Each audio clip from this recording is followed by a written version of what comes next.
าวนาชาวเกษตรกรถูเมืองซีโปนกำลังขุนเขียวปักดำเขานาแซงของตนสำเร็จแล้ว70 ส่วนห้อยตามการให้สัมภาษณ์ของฐานสมศักดิ์พิมพ์ศักดิ์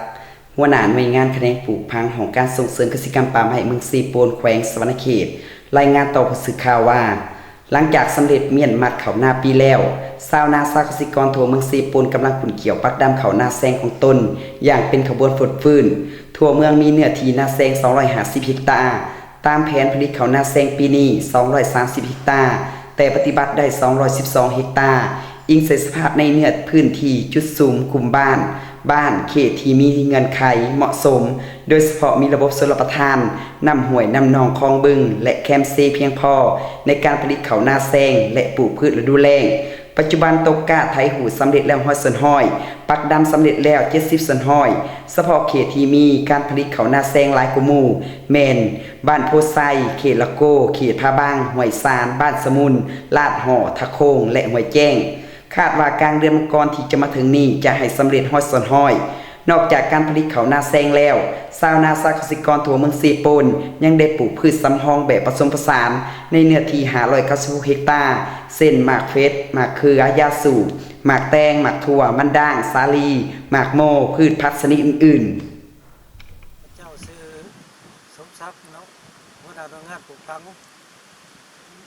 แผนการผลิตเขานาแซงสปเมืองซีโปนเนื้อที่แผนการ250มาปัจจุบันในตกกาได้100 ส่วนร้อยแล้วเนื้อที่ปักดำนี่ได้85%เนาะในเนื้อที่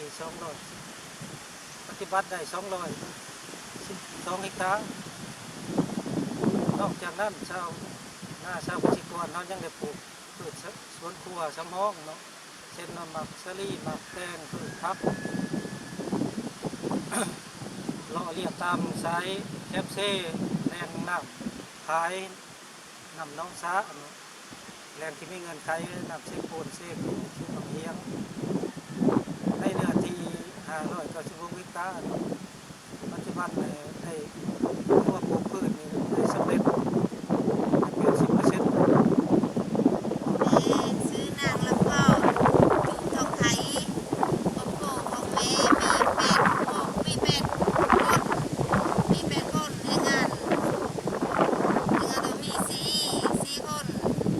ในนี้ของโกของแม่เลยเริ่มต้นที่นาแซงหลังจากการเดิน12ก็สำเร็จแล้ว